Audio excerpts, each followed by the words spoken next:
Hörmətli izləyicilər, əziz biologiya sevərlər, sizinlə TEM sınaq toplusundan, ümumi sınaqdan birinin izahı ilə qarşınızdayıq.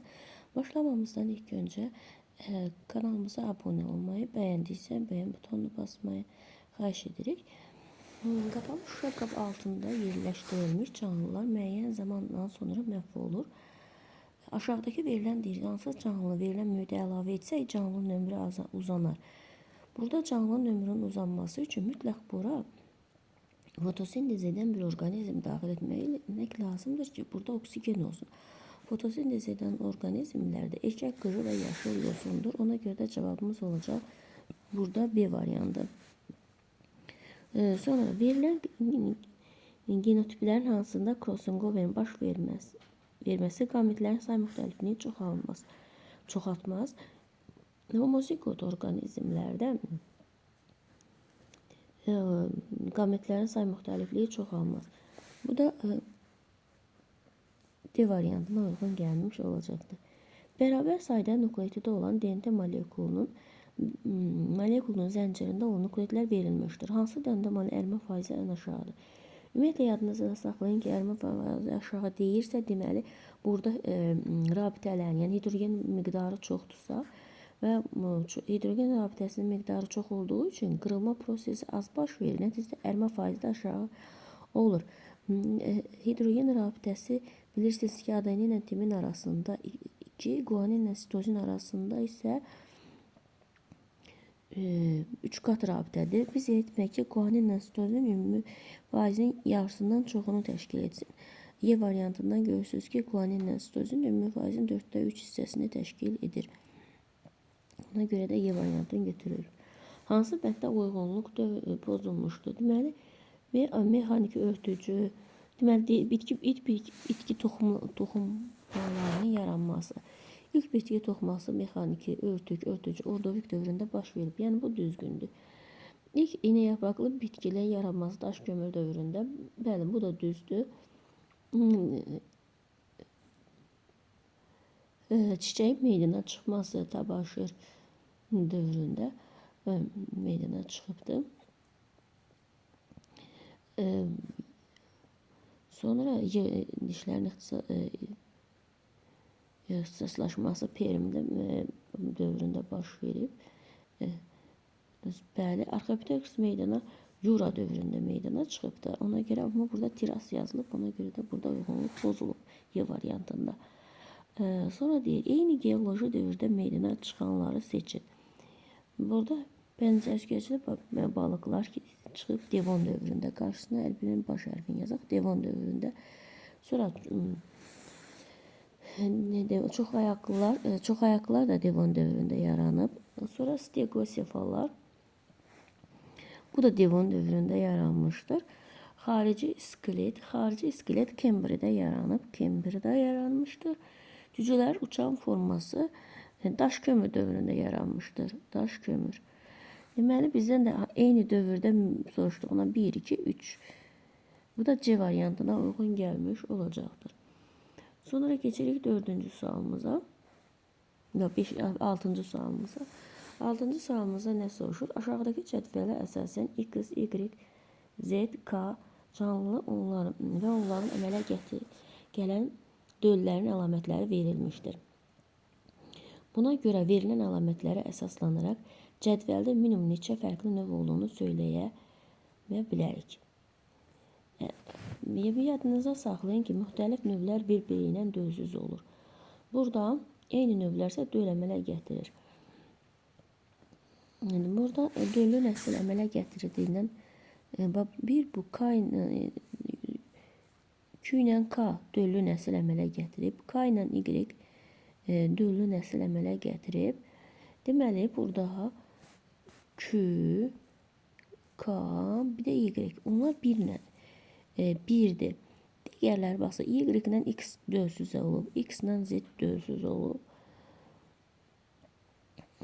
Sonra Y ilə K ilə X dölsüz olub, Y ilə Z ilə dölsüz olub. Deməli, bu üçü bir növdür. Sonra burada da ümumi Q, K, Y bir növdür. X'imiz bir növdür. Sonra da var Z'imiz de bir növdür. Zaten bunlar 1, 2, 3 tane növ verilmiş olacaktı. Bu da bir variantı. İlan yumurtalığın çoxalma zonasına daxil olan MN genotipli ilk 3 ilkin cinsiyyət hüceyrəsi 2 dəfə bölünmə keçirib. Bütün hüceyrələr yetişmə zonasına daxil olur. Əmələ gələn MN genotipli qametlərin sayı digər qametlərin hər bir sayından 3 dəfə çox olarsa, neçə yönəlci cisimcik MN genotipli olur? Genlər ilişikli deyil.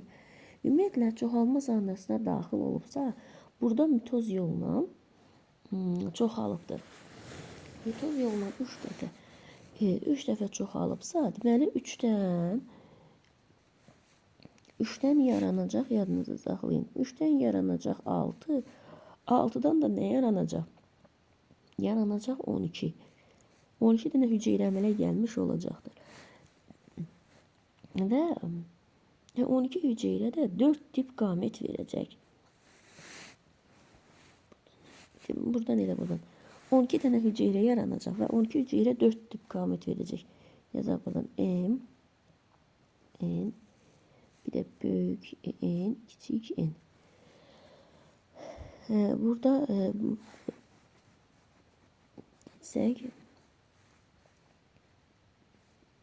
ümumi götürsək də hamısından ümumi götürsək. Burada ya büyük M'den büyük M'den büyük N. Sonra büyük M'den küçük N. Sonra küçük M'den büyük N. Bunların hamısının arasında büyük oluyor. Küçük M'den büyük N. Sonra ise küçük M'den küçük M.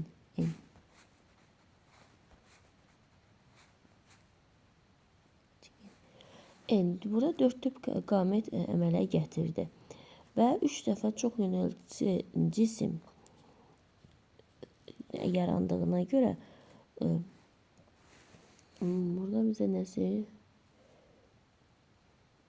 12 3 dəfə bölünsə, yəni 3 dəfə bölünüb 12 alınıb. Biz dedik ki 3'dən 6 sonra 12. Bu yumurta hüceyrə. Amma yönəldici cisim onun 3 dəfə çoxdur. 36.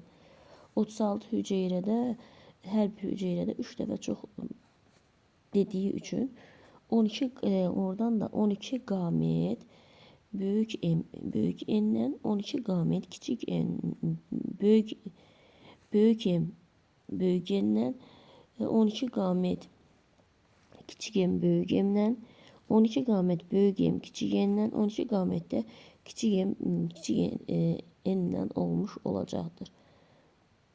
Bizdən də nəyə soruşur? M olacaqdır. Deməli 36 dənə yonalcı cisim, 12 dənə də qamet əmələ gəlir. O da cəmi eləyəcək 36-ın son 12 gəndə 48 dənə qamet əmələ gəlmiş olacaq. Və bizdən də 48 hüceyrə olub. Bu hüceyrələrin 12'si büyük N'dir. 2 dənəsi də qamətdə büyük M, kiçik M'dir. Cəmi neçə eləyəcək? 12'den de ikisini çıxsaq qalacaq 10'u. Burada da cevabımız olacaq 10. Sonra verilmiş qida zəncirindən 3-cü dərəcəli konsumentin bədəninin qurulmasına 200 kilojol enerji keçib. Bitkinin üzərinə düşən enerjinin miqdarını bu enerjinin minimumundan neçə dəfə çoxdur? Minimum dediyinə görə 20%'den götürürük. Ümumiyyətlə yadınızda saxlayın ki 20% keçir. Belə olanda hər dəfindən arxadan önə doğru 5-5 vura gedirik. Deməli bunun 200 kilojul qartala keçibsə ilanımız bu 200 ise ilan olacaq 1000. 5'e vursaq 5'i vura gedirik də. İlan olacaq 1000. Siçan olacaq 5000. 5000. Bitki olacaq isə 25000.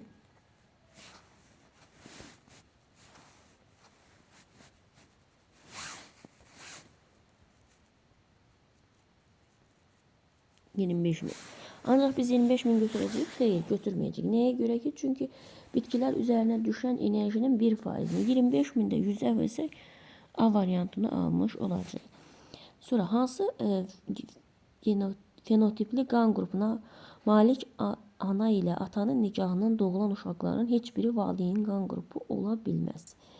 Ümumiyyətlə yadınızda saxlayın ki, birinci qan qrupunun form necədir? Yeni bir 0-0 və dördüncü qan qrupunun gen qrupu necədir? A, B. Nikahından olan uşaqlar heç vaxt valideynin genotipinin eyni olmayacaq. Çünki bundan birləşib ya ikinci qan qrupu 0A olacaq ya da 0B olacaq. Ona görə birinci və dördüncü D variantı. 10-cu sualda soruşur. Aşağı hansı bitkinin gövdəsinin vəziyyəti şəkildə göstərildiyi kimidir? Görürsünüz ki, şəkildə bitki bunun digərinə sarmaşaraq bu göstərilib. Yəni sarmaşan gövdəli bitki, sarmaşan gövdəli bitki də lobiya çul sarmaşığına aid olacaq. Yəni sarmaşan gövdəli bitki lobiya da çul sarmaşığıdır. Burada da çul sarmaşığı var deyiz. Biz çul sarmaşığını götürürük. Sonra 11-ci sualımızda nə soruşur bizdən?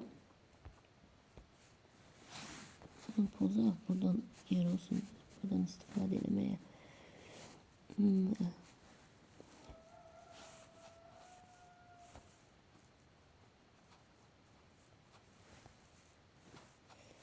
Cədvələ əsasən X və Y-in ifadələrinin qiymətini tapın.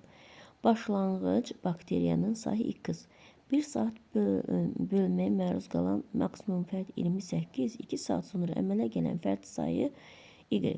Bəs biz bu cür maddi həll etmək üçün birinci yadımıza saxlayın ki, neyir? Başlanğıc 2 saat sonra deyirsə, biz 2 saatı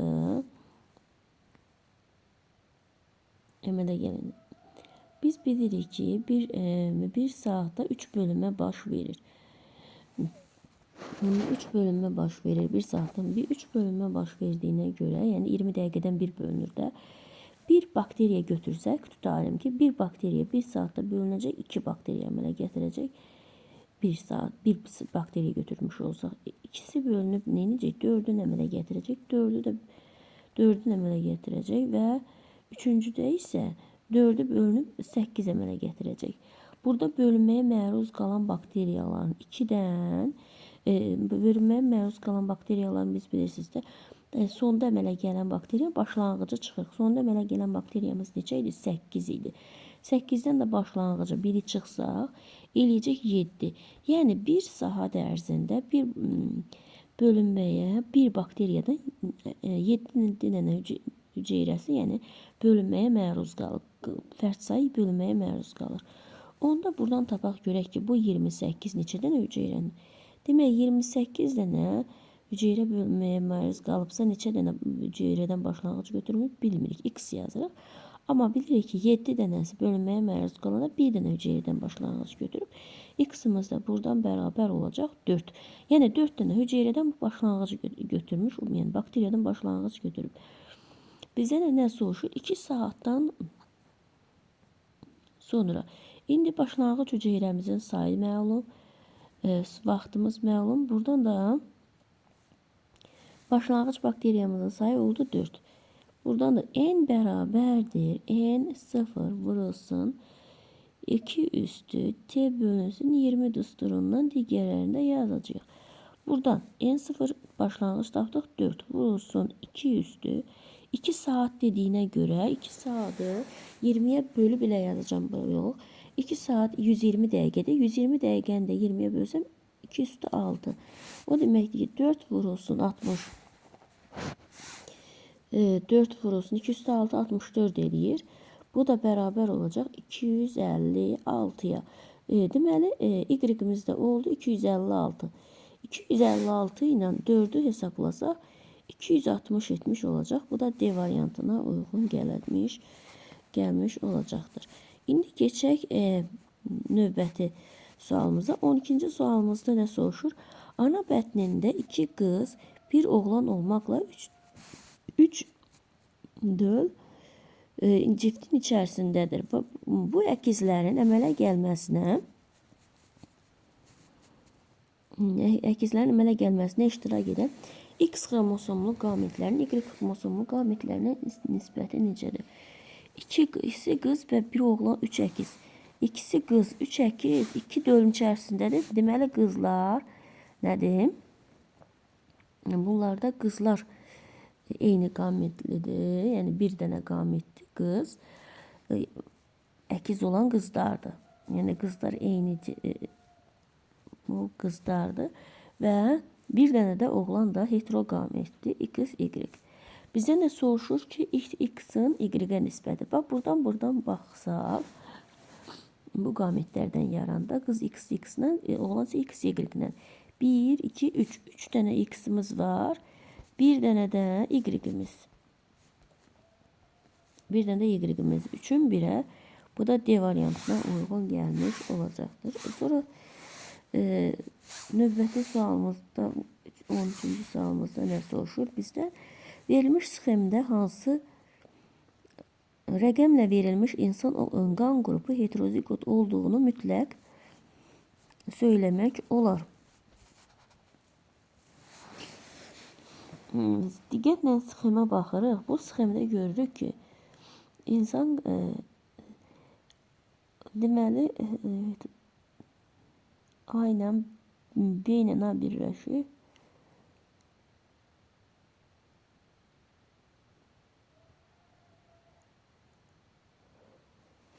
Və burada A ilə B birləşib 4AB qan qrupu da əmələ gəlib, A da əmələ gəlib, B də əmələ gəlmiş olacaqdır. Ümumiyyətlə yadınızda saxlayın ki, belə olanda biz aşağıdan başlayaq yazaq, sonra üstə doğru gedək. Aşağıdan başlayaq. 5, 5-də bir nə olub? Erkəkdə var. Bir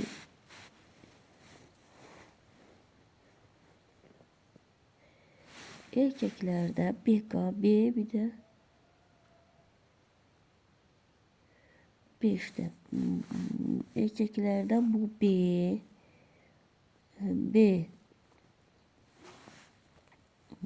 5-dən yazıram. Ən birinci 5-ni yazıram.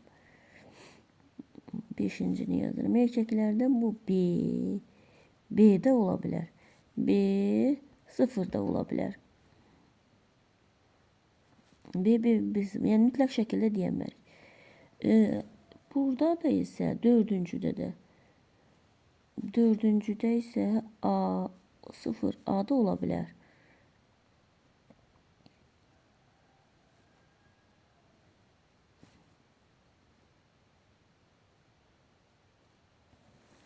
Çünki bax burada bundan BB bu isə burada nəyə görə? Burada ona görə deyirik ki, bunun heterozigot B0'dır. Çünki burada B olmuş olsaydı bu 4 B A olacaktı. Çünki bu bir tip qamet verməliydi ki, B ilə A birləşəndə B alımı burada A olub. Deməli bunun genotipi B0'dır. Yəni mütləq şəkildə söyləmək olar genotipi. Bir B-ni söyləmək olar. Sonra 2'yə baxırıq. 2'də bax buradan B ilə A birləşir. İkincidə A da ola bilər, A 0 da ola bilər. Çünki bax bu B ilə A birləşib A B-də əmələ gətirib, B-ni də əmələ gətirib, A-nı da əmələ gətirib. Deməli bu ikisi bunun heterozigot birincidə. Deməli bu A0 0 olmalıdır. Bir də 0 olmalıdır ki, burada bu tip qametlər verilsin. Yəni bu nəticəsində bunlar alınmış olsun. Üçüncülər alınmış olsun. Deməli bir mütləq şəkildə heterozigot olanlar 2 oldu. 1 oldu. Heterozigot olanlar 1, 3 oldu. Bir de bu 4.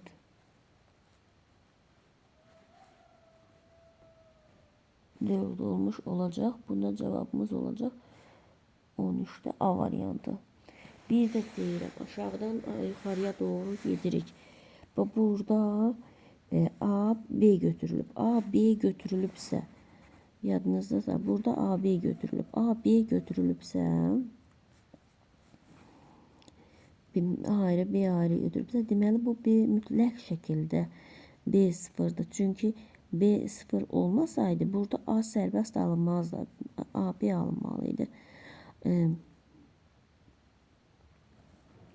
Ona göre de bu düzgün olmur. Burada B sıfırda heterozigotdur. Dəqiq %100 B heterozigotdur. Sonra bak buradan baxırsınız ki burada A ile B'nin birleşmesini ancak AB alınır. A ile B'nin birleşmesini deməli bunlar hər ikisi homozigotdur. Yəni heterozigot ola bilməz. Sonra keçirik bu üçüncüdə. Üçüncüdə yani burada heterozigot mütləq olmalıdır ki, çünki burada biri A verib, biri A'dan gəlməli, anadan gəlməlidir. Biri də atadan gəlməlidir. Anadan gələn A'dırsa, atadan gələn mütləq sıfır olmalıdır ki, A almış olsun. Yəni üçüncüdə mütləq heterozigotdur. Deməli mütləq heterozigot olanlar hansı oldu? Birinci də mütləq heterozigotdur. Çünki bunlar mütləq heterozigot olmalıdır ki, burada A ilə B almış olsun. 1, 3, 4 mütləq heterozigot olmuş oldu. Sonra atomların birinci növ miqrasiyası neçə aləmin nümayəndələri iştirak birinci növ miqrasiyası. Ümumiyyətlə birinci növ miqrasiyası mikroorganizmlər iştirak edir. Mikroorganizmlər iştirak edir. Və bu göbələklərdə olur. Göbələklər bir çürütmə prosesində iştirak edir. Bir də bakteriyalar, bu da eləyəcək neçə növü, neçə aləmin nümayəndəsi, 2 aləmin nümayəndəsində baş vermiş olacaqdır. Şəkildə verilmiş refleks qövsü haqqında hansı fikir yanlışdır? Görsünüz ki,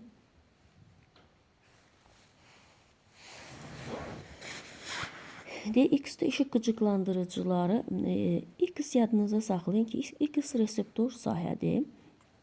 Bir onların hamısına deyir. Y nədir? Y hissi yoldur.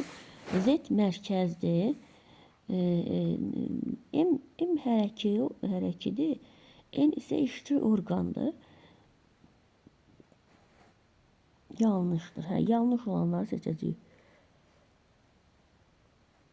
Deyir, X-də işıq qıcıqlarını qəbul edən reseptorlar buynuz qışada yerləşir. Elə yanlışın biri budur. Çünki işıq qıcıqlarını qəbul edən reseptorlar buynuz qışada yox, torlu qışada yerləşir.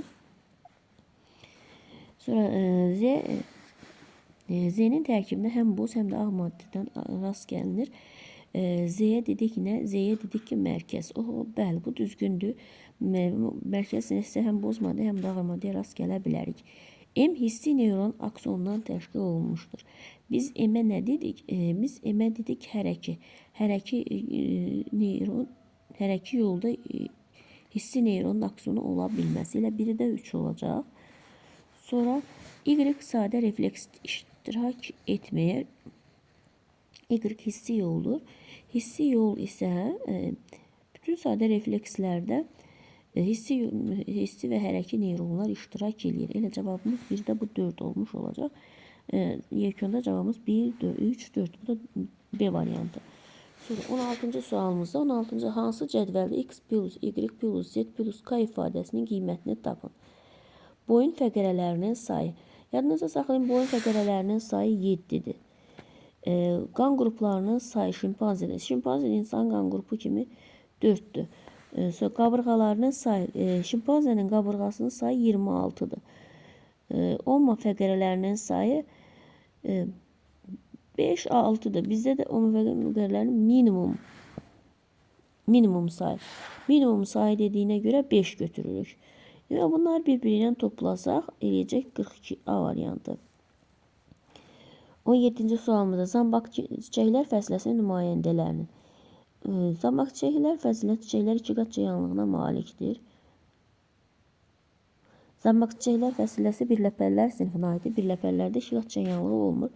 Dişicikləri iki ağızcıqlıdır. Xeyr.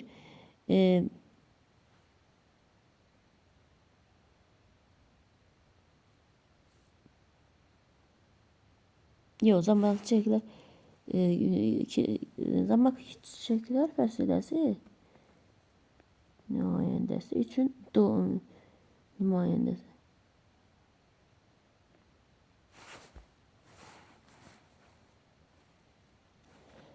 Burada yadımızda zambaq çiçəklər fəsiləsinin doğru olanı göstərirlər. Erkəkçikləri iki qat çəkyanlığına yoxdur. Zambaq çiçəklər fəsiləsinin nümayəndələri iki qat deyil, sadə çəkyanlığı. Dişicək iki ağızlı yox, üç ağızlıdır. Erkəkçikləri saplaqsız deyil, saplaqlıdır.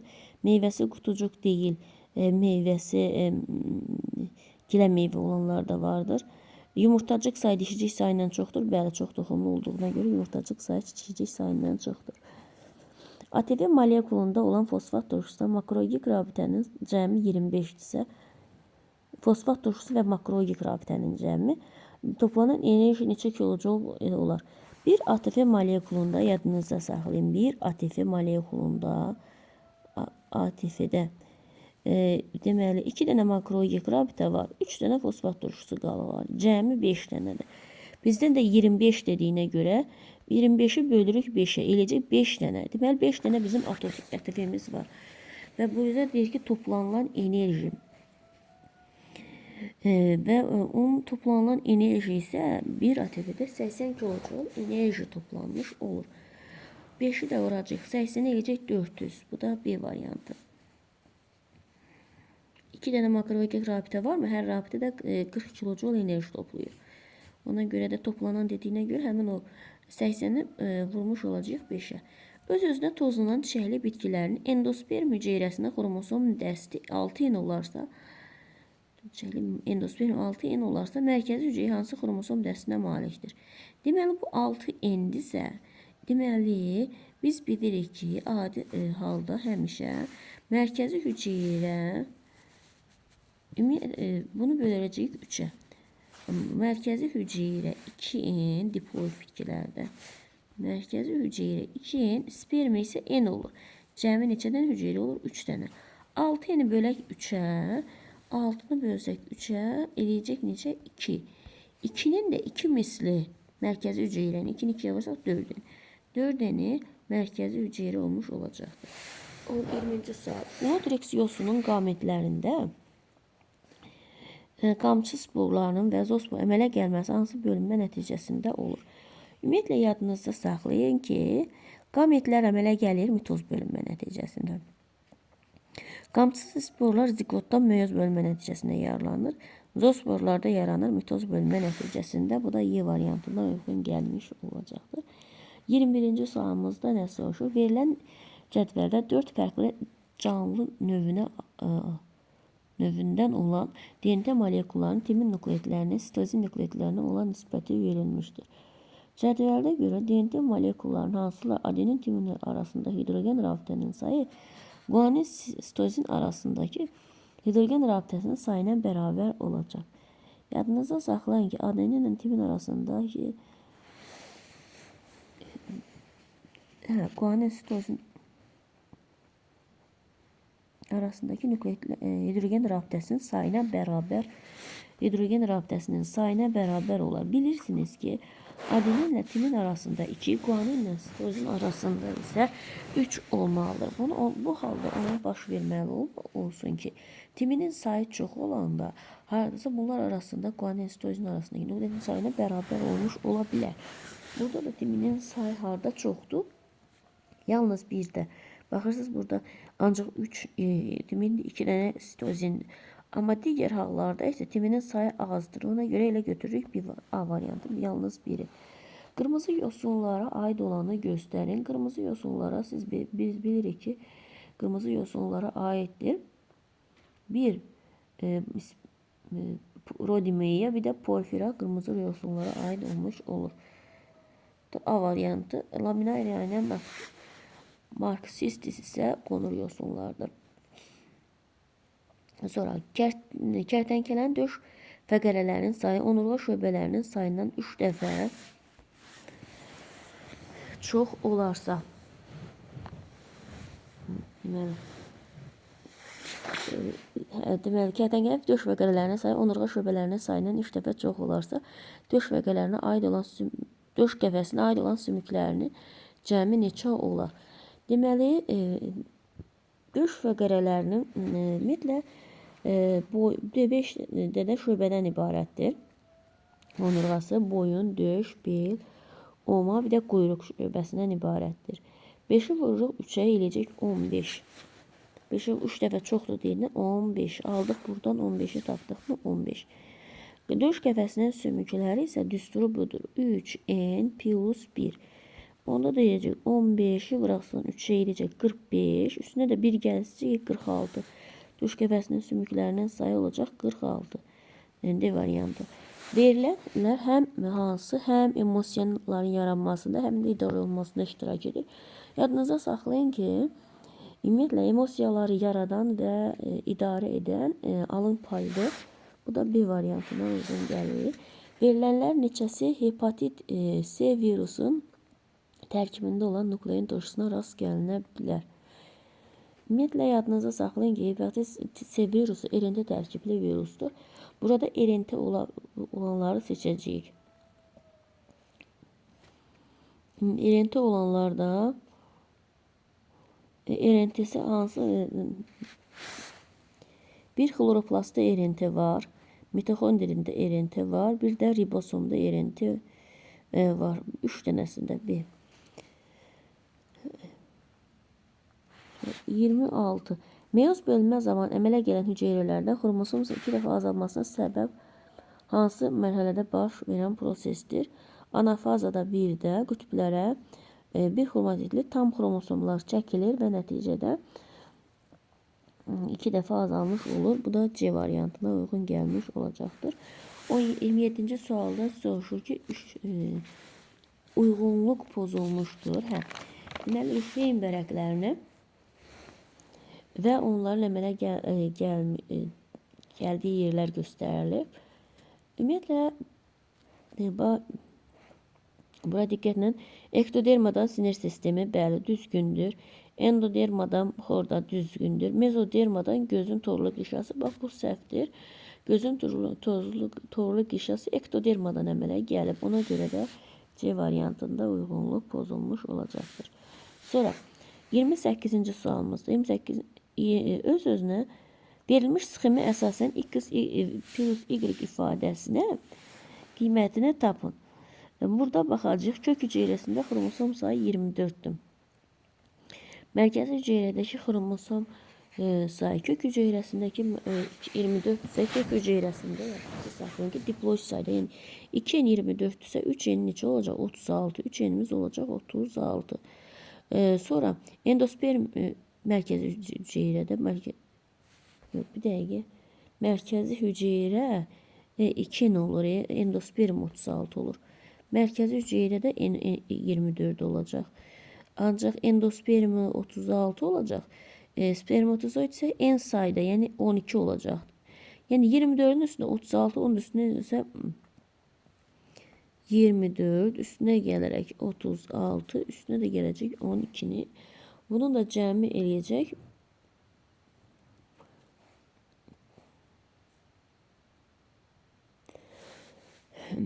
72. Gəldi. 72 Y variantı. Bitkinin əsas gövdəsi inkişaf edir. Ümumiyyətlə yadınızda saxlayın ki, belə bir növ çaşdırıcı gövdəcindən yox. Bitkinin əsas gövdəsi rişeym tomurcuğundan inkişaf etmiş olacaq B variantı. 30-cu sualımızda bərabər sayda buğumu olan Yasəmən Olayandır günə baxan zoğlarına cəmi neçə buğum arası olur? Deməli, bərabər 30 Olayandır. Cəmi 30 yarpaq olarsa, onda biz bilirik ki, günə baxanda hər birində x saydı. Yəni növbəli düzülüşdür. Hər buğumda olan şeyin sayı ilə x olacaq. Yasəmən qarşı-qarşıya düzülüşdü. 2 Yasəmən yazaq. Buradan da bundan da 2x sayda olmuş olacaqdır. Oleander topa düzülüşdə bir buğumda 3 dənə olmuş olacaq. Bu da 3x. Cəmini hesablasaq eləcək 6x. 6x'imiz bərabər olacaq 30'a. Buradan da x'imiz bərabər olacaq 5'e. Bizdən də soruşur ki, maksimum neçə buğum arası olur? Buğum arası həmişə yadınıza saxlayın. Buğumların sayından bir vahid az. 5'dən birini çıxsaq 4 eləyir. 3 dənə də bitki var. 3'ü də 4'ə vursaq eləcək 12. Bu da D variantı. 30-cu sualımızda. 31-ci sualımızda bizdən nə soruşur? Uyğunluq hansı variantda pozulmuşdur? Qaymaqotu kök yumrusu bu səhvdir. Qaymaqotunda kök yumrusu olmalıdır. Qalanlar hamısı düzgündür. Bu da D variantı. Sonra 32-ci sualımızda nə soruşur? Sxemə əsasən x plus y ifadəsinin qiymətini tapın. Somatik hüceyrəsində olan xromosom sayı x-dır. Mitoz bölünmədən əmələ gələn hüceyrədə xromosom sayı y, meyoz bölünmədən əmələ gələn hüceyrədə xromosom sayı z-dir. İndi biz yadınıza saxlayın ki, burada ümumiyyətlə mexaniki səhv gedib və burada 26 olmalıdır. Somatik hüceyrəsindəki 26 olmalıdır. 26 olduğuna görə mitoz bölünmədən əmələ gələn xromosom sayı bu elə 26 olacaq. Sonra meyoz bölünmədən əmələ gələn xromosom sayısı ondan 2 dəfə az 13 olacaq. 26 ilə 13'ün cəmi eləyəcək 39 D variantı. 33-cü sualımız. 33-cü sualımızda nə soruşur? Doğumla çoxalan bitkinin bilavasitə gövdəyə birləşən köklərinin cəmi 15 ədəd olur. Bu bitkinin yan köklərinin cəmi əlavə köklərinin cəmindən 2 dəfə artıq olarsa, bütün köklərin cəmini tapın. Deməli, bundan bir dənəsi əsas kökdür, 14 dənəsi də əlavə kökdür. Yəni bitkinin gövdəsinə birləşdiyi üçün 14 olacaqdır. Deyək ki, yan köklərinin cəmi əlavə köklərinin 2 dəfə artıq olarsa. Yəni 14'dən 2 dəfə artıq. Burada isə 28 dənə də yan kök.